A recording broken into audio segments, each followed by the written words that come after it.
blessings to you. My name is Jere B. I am the EntreMusician, and so are you. Hey, we are continuing a conversation we started some time ago with a great composer, producer, musician, contemporary jazz pianist, author, and inventor. Maybe he'll tell us about what he's inventing as we talk today. But this is the incredible Bob Baldwin, EntreMusician extraordinaire. I've got some stats to lay down for you for this gentleman's incredible experience, 30 years plus here in this business. But before we do that, you know we got to do this because all of our videos are sponsored by the wonderful people at Vocal. Vocal is the only beverage on the planet. It's the only beverage on the planet designed to soothe, refresh, and restore your voice. If you talk all day like I sometimes do, like Bob sometimes do, or you sing all night. Bob may sing all night. He plays. He works with incredible vocalists. They definitely need Vocal. You got to go to drinkvocal.com to learn more. Last time we were together, Brother Bob, first of all, welcome back, man.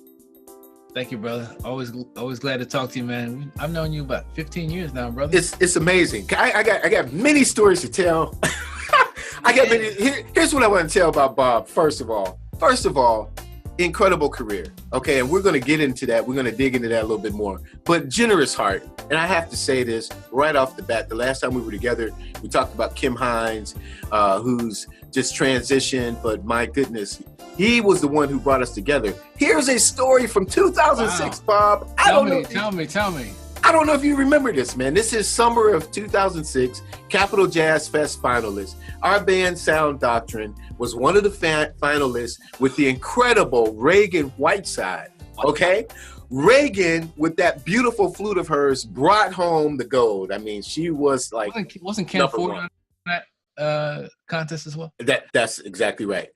Kirk Whalum was one of the judges. Foreplay was down there. It was a good year. So I think we came in like, I don't know, fourth or something like that. It wasn't number one. Anyway, long story short was the fact that, you know, we went home and we gave mad props to Reagan because she absolutely deserved it. She blew her head off. It was really good. And so through Kim, we were able to get in contact with you because a brother who was in the band wrote this slamming song called Smallmouth Bass. Yeah. And he says, Bob would like to do a remix of that. So we drove down to New York. I think we were in New Rochelle. Yonkers. Yeah, Yonkers. Yeah. Me and Keith McKelly, who was the sax player at the time, and a big, tall gentleman comes running out, yo, Jere B. It's Dennis Johnson. Didn't know, Dennis very well, but showed us a lot of love. You came through and just blessed us. Blessed us, helped us to get on Smooth Jazz Radio with that cut, man. Generous. Nice. Bob Baldwin. But here's another thing about Bob Baldwin. If you want to know the truth, let me rephrase that. If you don't want to know the truth, don't ask him. Because he's going to give you the straight up truth. Because there were mixes that I sent him, and he said, what's wrong with those horns? Other mixes I sent him, he said, why are those hi-hats like that? His brother would tell you the TRUTH if you want to hear. I don't even remember that, man. So now I remember. Because I'm on the other line going, Did we eventually get it right? Yeah, we had to. We couldn't put it out. You know, if Bob said fix the horns, you got to fix the horns. 10 years later, man, you don't want to be listening to something like, man, I should have fixed those horns. You told me. I think you used the name till you said, look, man, that's too John P. Key-ish. Get rid of that. Oh, yeah, the horns. Yes. Yeah, you had them old church horns up in there. Them church horns from like the chord keyboard. They sounded great. They just don't fly it smooth. They just don't. You see what I mean? So if you want to know the truth, you better ask Bob. And that's why we're here in this episode, because he wrote this incredible ebook. He's redoing it. It's going to be out, the hard copy, 2019. I'm reserving my copy. It's called You Better Ask Somebody. Stand on top of your career in this friggin' music business. That's right, friggin'. That's right. Now, Bob, who is this book for and what caused you to write it? What was the impetus of you writing this book? It was a combination of experiences that I've had in the business, potholes I didn't want other people to, you know, run into. It's like, here's the pothole. I'm telling you right now, don't go down this street and make a left, because there is a pothole in the third block on the left. It's gonna blow your tire out. Word. I try to give people road maps as to where not to go. Of course, I could probably write 10 other chapters of some other things they shouldn't be doing, but I wanted to be able to give people a roadmap, especially, you know, new aspiring artists, and get that knowledge, you know, so they can avoid the potholes. Because when you run into too many potholes, in some cases you get stuck, and when you get stuck, then you're not able to create and put the gift out, put the music out that you're trying to put out, because you got all these side shows and distractions. Distractions, I think, is what kills people's careers. I mean, I've seen people run into, you know, roadblocks, and then they just like bail out. They don't even finish their path. But, you know, I always said, if you got a gift, man, you got to use it, you know, to the glory. Yeah, you got to use it. I use the gift to bless people. I use the information to help people out, man. Because that's, at the end of the day, that's what it's all about, man. Absolutely. Well, you're a generous spirit, as I just said. And so this book is your experiences and how generous you are with sharing from your personal stories and helping us out of these roadblocks. There are 22 chapters in this book, but I picked 3 that I want you to kind of delve into a little bit. The first one being the Sideman, because, you know, most of us are, even when we are leaders of our own band, you know, you got to get the gig. You're going to play drums for somebody else. You're going to be a sideman at some point. So I want you to talk about, you know, not only your experience as a sideman, but advice that, since you are that guitar player, it's not your band. This is how you should approach your position. This is what to look out for. Well, I mean, if you're a sideman in someone else's band, you should, I mean, there's a role that you're going to play. And the role is that you're going to do whatever you have to do to support the main artist, the artist who's also paying you. So you have to take a back seat. You have to just chill out, be humble, learn the music, and just really be a support system for that artist. That's always the way it's been for me in terms of doing sideman work. I worked with Will Downing briefly. I worked with Marion Meadows. You know, I've been focusing more on my own career, so I haven't really done a lot of sideman work. But even when I'm hiring cats as a sideman, I want to give them the respect that they deserve to have. But the main thing is the chemistry that you have between yourself and the artists and the musicians that you hire. Everybody's got to be on the same page. You know, I remember watching a quote from Coach K in Duke, and I'm gonna botch up the quote because I don't remember it, so I'm gonna paraphrase. He said, "You can't punch somebody with one finger." So we say when you're going for the power punch, and he's speaking about the 5 guys in his on court, it's 5. He looks at them as like 5 fingers. And if everybody's on the same page, going in the same direction at the same time, then that punch is going to have more validity than somebody just, you know, freestyling and just taking jump shots wildly without everybody being on the same page. So, you know, hiring the right cats to support you, you want everybody to just, you know, basically provide that same punch. And everybody's going in the same direction. And I think that's the main thing in terms of being a sideman. I think that's the most important thing you could learn. That's the thing that I've learned over the years. Now, what should you watch out for? Because there's a story of you bouncing a Fender Rhodes down some steps. Oh, that story, yes. Oh, yes. Oh, you want to hear that story? Okay. Yeah. Well, I mean, you know, you can encapsulate it in. I will. Man, look for. Thank you for reminding me about that. Yeah, man, that was a deep story. And that was the thing about that. That was my first professional gig as a sideman. And you know, when you go through horror stories with people, the first thing you say is, "I don't want to be like that guy. Right. Well, I don't want to do it that way." So this is one of those stories where Yeah. I looked up to this cat, man, for years, had his records and everything. And oh man, and when I finally met him, it was just a horror show. I had quit my part-time job. I was working at an insurance company at the time, and I was going to school. I was doing gigs. I think I was playing at a church, and working part-time. So I was all over the map. And so I get this call. It says, "Man, I got this gig for you down in St. Croix with this cat." I was like, "Whoa, man! I know this dude. He's fantastic. I got all his records, out of this world." So I was like, "Okay, I'll do it." Now I wasn't paying that much, but it gave me a chance to go on the road, do a gig, and be out of town. It was in the Virgin Islands. The weather was like ridiculous. Right. So I was like, right. okay, I'll take the hit on pay and have, get some sun and enjoy the vibe. So,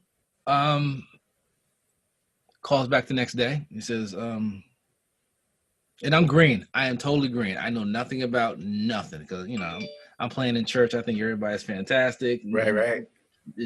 No one can do me any harm. Everything's cool. So the guy calls back and he goes, yeah, man, I need you to buy your one-way plane ticket and we'll reimburse when you get down there. And of course, being a nice guy that I am, I'm like, okay, no problem.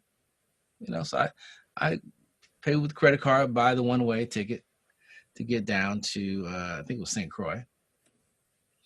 All right, cool. Then the next day he calls. He says, yeah, man, I need you to bring your equipment. Ooh. Now, okay. I'm not a flutist. I'm not a guitarist. I'm a keyboardist. And this is the 1980s. This is 1983. There is no DX7. There is no, laptop, iPad. No. There's no rentals. There's none of that. So what do I have? I got a Fender Rhodes. The big boy. Yeah, I think I weighed like 130 at the time. The keyboard weighed 110. So it's going to be a problem. So I was like, okay, so I'll do it. So of course the flight, I mean the flight was like $220. The freight was like $110. So it was, I'm $330 in the hole. And the airlines tore my stuff up. Oh my God. It tore that little Fender Rhodes up. When I finally got it down, it was so badly beaten out of tune. It was whipped. So I get down there, and the guy who calls me up for the gig, he introduces me to the artist, and we go into the same room, and the guy goes, "Yeah, man, this is your keyboard player for the week. His name is Bob Baldwin." And the artist looked at my friend and he said, "What is he doing here?" Hello. Oh, this is going to be deep. I'm about to get my butt kicked down here. I'm green. I'm in the hole. The cat doesn't know me from a hole in the wall. This is going to be a different kind of first gig. Needless to say, when I got back stateside, I went and got my degree because I was like, I ain't dealing with this foolishness before. So anyway, I'm down there for a week. I think I'm supposed to get paid like $200 a day for the gig. But it's a free room and board. We're right next to the water. 3 meals a day. Okay, I'm good. $200. I'm good. He didn't even pay that. I got shortchanged on that. First week out, he didn't pay me nothing. For the week, $200 per diem, nothing. I didn't get my $200. We're playing like 4 times. It was like $50 a gig, so it wasn't paying that much. Anyway, long story short, because it's like the 1980s. So that's by the way, on that gig I met Marion Meadows. That's how we hooked up. Oh, word. The cat ended up owing him so much money. He ended up selling his sound system to pay for his flight ticket to come back home. That's how deep that was. He did my boy wrong. He'd been playing with him for years. So anyway, a week goes by, no money, and so I approached the cat. Now, here's the other thing about Sideman. Mm-hmm. This cat was staying in a 2-level bungalow, beautiful little spot, and he's got all the space in the world. The Sidemen we're staying in this little apartment rental situation. It's like 2 guys to a room. The bathroom's on the outside in the hallway. Everybody's got to go to the bathroom in the hallway. Yeah. So he's making all the money, got the layout, got his own bathroom. We're sharing 2 cats to a room, and it's like maybe 6 of us. So you got 3 rooms, 2 guys in a room. One bathroom for the whole floor. Yeah, it's like that, man. I think there was a shower. I can't remember. Oh my God. But anyway, there was a lot of water though outside the hotel. Oh, no doubt. I swam daily, trust me. Brought a bar of soap and did my thing, you know. So anyway, week goes by. He doesn't pay. I go to his swanky little spot. He says, "Yeah, man, I'm gonna take care of you next week. So anyway, long story short, I have a conversation with the guy who booked the act, who was the owner of the restaurant, and I'm down there. Oh, by the way, this is why I got hip to rum and cokes. That was my rum and coke entree. Yeah. And by the 5th day, since I didn't have any money, I was having rum and coke for breakfast. Wow. It was pretty bad, but thank God I got past that. And I had conch chowder too. Oh yeah. Oh wow. My goodness. Conch chowder and rum and coke, and sometimes I do the rum with the fruit punch. Man. But yeah, that was my swag for like a week. Breakfast, lunch, and dinner. Probably at least twice a day, but the conch chowder 3 times a day. It was great. It was good for my skin too. Between that and the water, fantastic. So, long story short, the bartender, who's the owner of the club, says, "Man, the guy's mad because the artist came down. He's been down there like for months. He came down with a completely different band." Long story short, the cat was the way he was running his business was over the top. He would take deposits from the next gig and pay the cats on the current gig. So guess what would happen if the next gig didn't come up? Somebody was going to get stuck with no money. Bernie Madoff type juice. Oh, no doubt. Yeah, he was definitely he was pyramid scheme number 1, man. Music business pyramid scheme right here. Gone bad. Wow. With a whole lot less zeros too, you know? Wow. Long story short, I never get my money, and now I have to leave the island unannounced. Because, dude, you owe me money. This is getting real country. I'm out of here. And I'm not telling you. I'm just going to leave. So, here's the escape. Here's the escape plan. I'm in the room with my roommate. His name's Howard Cloud. He's a bass player. In fact, Howard met a girl down there. Stayed there, married. They got 3 kids. They still married today. Wow. That was probably the best thing that happened out of this horrific gig. My man found a beautiful wife, and they were married. They've been married to this day. Wow. Worked for him. Yeah. He benefited mightily. So Howard's sleeping. It's like 4:00 in the morning. The night before, I get my ticket booked, and I book a taxi. So 4:00 in the morning. Of course, I'm on the 2nd floor, which is about here we go with the stairs again. There's at least 20 stairs that I had to get the keyboard up the stairs and leave in the hallway overnight. Gee, man. So 4:00 in the morning comes, I got to sneak out of my room. My clothes are packed. Stuff is in the bag. I'm out of here. Bye. See you later. Have a nice day. But I got to get the keyboard down the stairs. So here we go. The taxi cat. I said, man, I need you to do me a favor. I need to get this from the roads down the stairs. So he's like, okay, man, no problem, man, no problem. So he gets to the top of the stairs. We get to start carrying the keyboard downstairs, and the guy's right around the 3rd or 4th step. He starts sneezing. I'm like, dude, you can't be sneezing with my keyboard in your hand like that. And he's on the bottom. He's not at the top. Oh no! So he's like, okay, I'm sorry, man. I'm sorry. I got this. So he carries the keyboard again, the Rhodes, and then he sneezes again. And then the Rhodes slides down the stairs. Bam! Makes a huge explosion noise at the end. And so now I gotta run downstairs with the cat. We gotta grab the keyboard, throw it in the station wagon, and pull off before somebody says something. This is my escape route of my first ever gig. Okay. Oh my God. So I get to the airport. I'm back in New York. I'm safe. Everything's good. I get a call back about a week later, man, from the Cats. It's like, man, I didn't even know you were gone. They didn't have keyboard player for like the last week, and the show, and the owner, he ended up canceling the show. It was just a big mess because he wasn't paying nobody, man. Wow. Anybody got time for that? I can dig it. So that was my first gig, and that scared me to go back to college. That's how I went back to college. The next month, I was back in college, bro. Got that degree, man. Horror stories that Yeah, that's a pothole you'd like to avoid. Absolutely. So what we can learn as Sideman is making sure that there's proper chemistry and the person we're working for has integrity. Yeah, and he has the money to pay you, A, and B, that you have a room and board, food, and your airplane and your airfare covered in advance. You don't pay for the airfare; they cover it for you. That's excellent.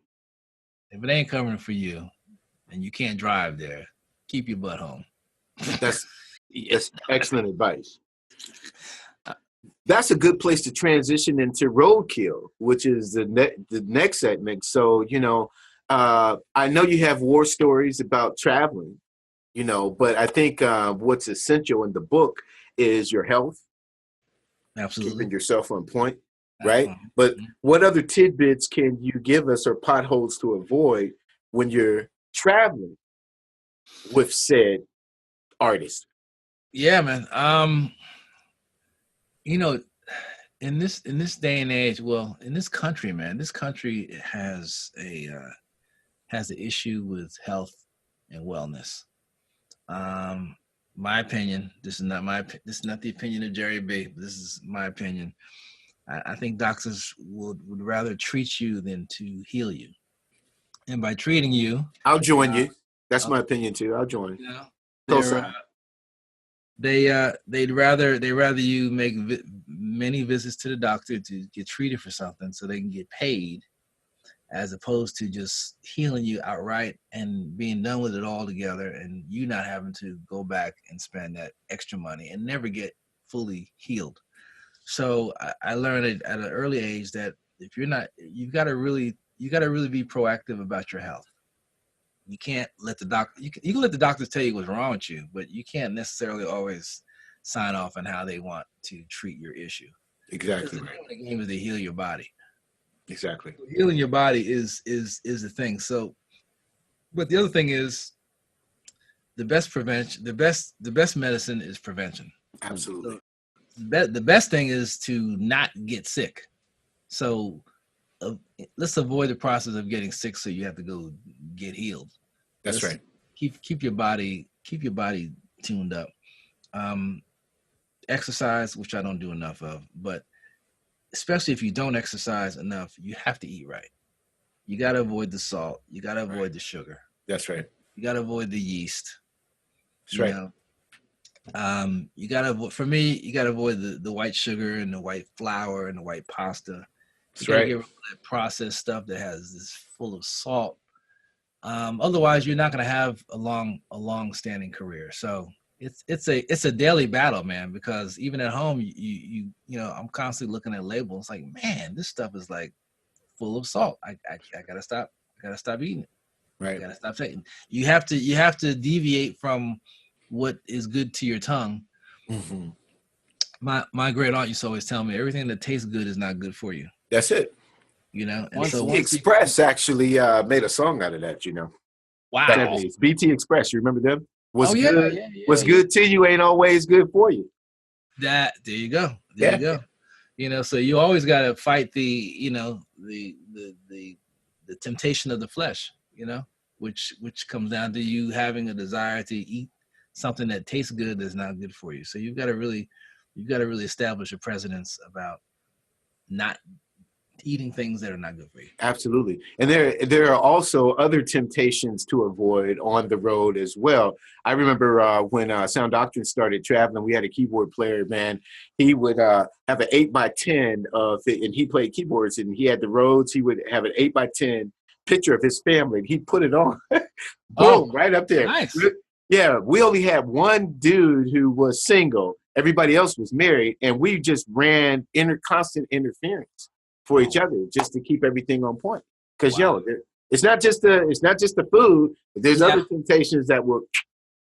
Of course, and of course, I know a very popular singer who smokes. Mm. You might want to avoid smoking if you're it's oxymoron, isn't it? Yeah, it's like, don't you know them cigarettes are gonna kill you one day? Did you read the label? What about the sax player who smokes? That's another one. Oh yeah, that could be detrimental. That could be detrimental. So those are things on the road you want to try to avoid. Those. I mean, I've so many sidemen I hear about that die of heart attack and have heart issues, and it's high blood pressure, high cholesterol, high blood pressure, diabetes, the whole thing, man. It's like you have to just tell your tongue to say no. Exactly. Say no to your tongue. Step away from the table, and no one will get hurt. That's absolutely right. So tell me about Santa Clauses. I thought that was a great chapter in the last chapter. I mean, you talk about publishing, you talk about artist royalties, different contracts to look forward. It's a very extensive book, very well put together, 5 stars. But the clauses, man, talk about the clauses. Man, there's so many clauses that you got to watch out for. Yeah.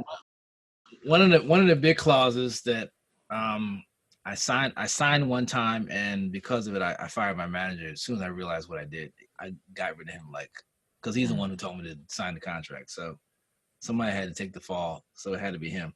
Right. One was regarding, I had a deal where artist royalties were coming in, but I also had publishing money coming in, which is called mechanicals. Mm-hmm. And for anybody that doesn't know what mechanicals is, briefly, it's for every we'll just limit this song to 5 minutes. Anything under 5 minutes, the writers are entitled to 9.1 cents of each sale of that record, either a digital download or a physical sale or a album download. Whatever that accumulation is, if you 100% wrote a tune, you're entitled to 9.1 cents of royalty for every record sold. So I had a deal where I got a budget to do the record, and then I was receiving royalty money from mechanicals. And so there was a contract. There was something in the contract that said that any money that was not attained, that was not recouped on the artist side, can then be collected from the publishing side. So it's called cross collateralization. Yeah. So you got to make sure that your contract does not have a cross collateralization clause, which means if you don't have that, that means whatever happens on the artist side, that's its own economic sphere. Correct. And then you still got your publishing coming from sale one, which you're entitled to. Because the way the record contracts are written anyway, man, you're not going to see any money on the back end anyway, most of the time. They set those things up. That is the Ponzi scheme of a lifetime right there. Absolutely. We could spend a whole hour just talking about royalties and how artists don't get their money, and I could outline why. So we have to set up another one for that one. Definitely. That's just one clause, just the cross collateralization. Mm-hmm. And now you got the whole streaming thing in, which is going on. And with digital downloads being taking a huge hit, because right now 75% of my check is streaming revenue. Sure. Nobody's buying. Everybody's streaming. Everybody's YouTubing. Nobody's listening, and nobody's downloading anything. So, if you don't have something in your contract that says you're entitled to your streaming revenues and making sure you're getting a nice piece of that, because that doesn't cost any money for them to generate the stream. I mean, there might be some marketing dollars behind it, but the record companies are making out like a bandit right now. Do you know they blind to what's going on with that? Do you know some contracts from major labels still have breakage clauses? What's a breakage in a stream? That's old 1960s when they were shipping records to the rack jobbers. And they had that, breakage thing in it. But some contracts still have that today, 2019. Right. And some of them still have, even on digital, they still have, they have reserves. It's nuts. Where are you going to reserve a digital download? You can't do it. Nobody refunding no digital download money. So why are you reserving 25% of my money for 18 months from digital revenue? It's gangster, man. It is. Absolutely.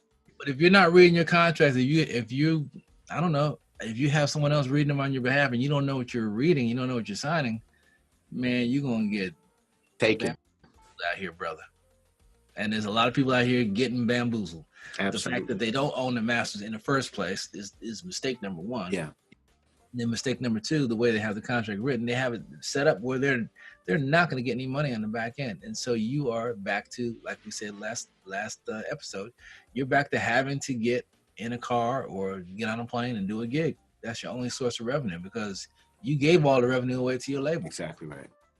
Exactly right. Even the smaller ones with the what do they call them, 360 deals, 60-degree deals. Those are the worst. You know, where they want everything. They even want a portion of your performance. Wherever you show up, we get some. Yep, and if they place your song on a jingle with a national commercial. National commercial, they want a piece of that too. So they want your publishing money, they want your gig money, they want your performance money. Man, that is the ultimate gangster move, right? It's called slavery, man. Which was abolished, if I remember correctly, but about 400 years ago, right? Give or take. About then, yeah. But I tell you what, when you look at some of these deals, and there was even one. I shouldn't name the company, but usually most independent artists use them. It's a big, huge company, and they had just ended a campaign called a total monetization package. Monetization package for $49. But they want your publishing. They want to do this for you. They want the YouTube money. I mean, it's just crazy.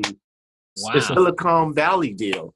And I stay out of it. But if you don't know, if you think, wow, that's it, because most musicians still have the mentality that we make the music, let somebody else run the business. But that's not an EntreMusician position.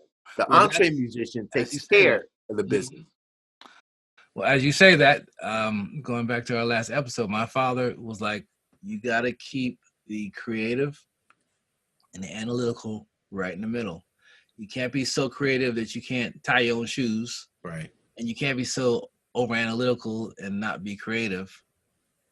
You got to have it right down the middle if you're going to be an artist. You have to have the creative side. You got to have the analytical side. So Absolutely. You really have to, you have to analyze every aspect of your career, every aspect of the business that you're in. You got to know the business. Absolutely. You have to understand the nuances of business. When people look at the music business, they look at music like 90% and business 10%. Sure. They really should look at it as the business of music. If they look at it as the business of music, then they would put more emphasis on the business piece than the musical piece. Definitely.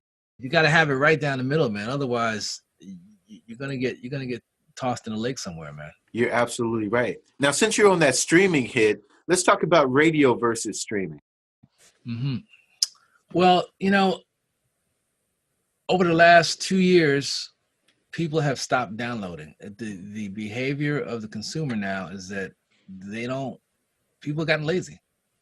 And now, Pandora and Spotify, Apple Music came into fruition in 2015. I never forget, Mellow Wonder came out, I believe it was June of 2015, and Apple Music came out like the month after. And then my digital download sales went bloop, because for the first 90 days, if you recall, Apple Music was not billing people. It was free service. Sure. So for 90 days of your time having the service, you're not paying for the service, which means if you're not paying for the service, you're not paying for the music. Subscription-based service, the artist is not getting paid either. You know, so that was a big chunk. That was really 2015 was really the beginning of the blows to the head to the artists when it came to streaming. And of course, Pandora and Spotify are now, you know, doing their thing. Right. And now 75% of the industry revenue is from streaming now. Whereas, and 25% is digital, is downloads, sales, which includes digital, physical, and album. Correct. And right now, album sales literally are almost the same sales number as CD sales. So CD sales are going down, digital downloads are going down, and album sales, physical vinyl is kind of holding that number. If that number wasn't there, it'd be more like 88-12. Right. So the streaming thing is really taken off. And so if you don't understand how streaming works, if you're underexposed in the streaming field, then you're missing out on some revenue. So in fact, if half of your money is from streaming and the other half is from digital downloads, you're missing out on a lot of money, because you should be 75-25 streaming to downloads. Sure. So I think not enough people are really paying attention to that now yet, but I think they will over the next several months. What do you think is happening to radio with more people moving toward Spotify, you know, as far as their listening preference? You know, it's a $9.99 buffet, all you can eat is, you know, a lot of composers. Mm-hmm. I mean, a buffet as far as the fan is concerned, you know, whatever I want, $9.99 a month is coming out like Netflix, whatever. But what I'm saying is, with radio, at least there was a little bit of money that was coming from your PRO because your song was charting and it was playing on the air. But what do you see that seesaw? Is that more in line with the streaming and radio is going down, or what? For Smooth, there's not. In 2008, that's when the commercial smooth jazz revenues really took a hit, because I think like 30 stations in 2 years just vanished overnight. Back then, that was the real revenue getting airplay. You can get 2,000 spins a week in that format and make a nice piece of money. Now if you get 250 spins, you're doing good. Wow. So the numbers are totally different. But radio versus streaming, I think radio is still important, because if you have a radio programmer that's knowledgeable of the music and they can share some of those storylines, those insights that a streaming station can't do, because all you're going to do in streaming is just you're being fed a stream of music based on something that you like, but there's no one's telling you what's behind the record. Sure. Nobody's telling you who's on the record. Nobody's telling you who produced the record, and it's not even telling you what the artist plays. You almost have to figure it out yourself, you know? So the radio is still a very important part, but I think radio programmers have to really do a lot more in terms of educating their listeners so they can keep them tuned in. So that's what New Urban Jazz is about. I talk about, you know, all the records that I play, who's on the records, and some storylines behind it. And I think that's what's keeping the popularity of the show intact. So with respect to radio, then, in regards to the spins from 2,000 to 250, which is a huge drop. Yeah, how important is having a good radio promoter on your side as an independent? That's definitely important, because you want to make sure that if you have a record out, that the people at radio have your record. So it's having radio promotion is important, because an artist does not have time to call 250 stations. Yeah, you know, there's no way you're gonna have enough time in a week, in a day, in a month to call every station and follow up to see if they got the record. So the radio promoter is the radio promoter is very important to have that intact, because then they're gonna help promote your music, and they're gonna do the follow up every week and give you a report, and that's what you need. Mm-hmm. But the other thing that you want to do is to get your music on as many playlists as possible in the streaming world. Mm-hmm. Everyone who runs a playlist, you could almost look at them as a program director. I see. They're the ones who are controlling the playlist. And depending on how popular that playlist is, that's the playlist you want to be on. You want to be on the playlist that has 15,000 subscribers or listeners or followers. So that when they play your song, 15,000 people are on it, and then those people will start looking for your other catalog. And that's why it's important to have catalog. Right. A lot of people think they can just, one or two songs, or one or two albums, and it's just not going to happen. Not in this genre. That happens in the pop and R&B field and the rap field. You can make a lot of money off of one tune in the pop, jazz, and pop and R&B field. Yeah. But in jazz, it's really all about catalog. And what you want people to do is when they get hip to one of your tunes, that when they start looking for you, that they have some more music to pull down that you've done. And for me, I'm fortunate because I've got 30 records. Word. So you can listen to my catalog from Florida and drive to Canada and still be enough time. I tried to do that going to Baltimore once. From Ohio? Right, from Ohio. So yeah, it was on. That's about 4 albums. Yeah, that's on.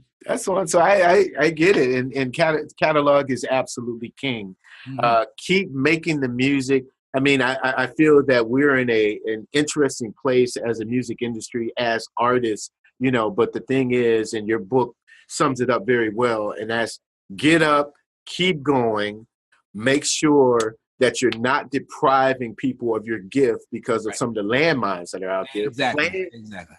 Plan accordingly. Yes. Listen to those who have gone on before. Learn all you can, but by all means, keep plugging away and doing what God puts you on the earth to do. No doubt. You don't want to waste your talent because you got your leg blown up walking down the wrong street. Absolutely. Stay away from certain streets. Stay away from certain people. Yeah. Surround yourself with people that know, trust, and care about you, and people that you trust. In reverse, it's got to happen. It's got to be the same thing in reverse. The trust, the care, the love. When you surround yourself with those kinds of people, then you're gonna have, and you on top of your business, you're gonna have some success in the career, and you can't give up. You can't take one blow to the head and then go down for 3 years. Absolutely. You got to get back up, and you got to keep on doing it. Because I mean, listen, everybody's had disappointments in this journey. Yeah. There isn't an artist that I know that has not had some kind of experience either inside the industry or something personal in their life. Yeah, you've got to overcome the negative things that have happened to you, and you got to use your inner fortitude to pick yourself back up and stay on point. Stay on your mission, man. Don't ever fall off your mission. Praise God. That's excellent advice. That's why there's going to be a 3rd, 4th, 5th, 12th interview with this wonderful gentleman. This is Bob Baldwin. Definitely go to bobbaldwin.com. His entire story is up there. You definitely want to go to Amazon. Get ready. Pre-order the book. Get the ebook while you're waiting for it. It's an excellent read. Listen to his music if you're traveling from Ohio to California, because it'll keep you there, yo. And definitely check out newurbanjazz.com. This is incredible, Bob Baldwin. We appreciate you, sir. My name is Jere B. I am the EntreMusician, and so are you. We will see you next time. My brothers.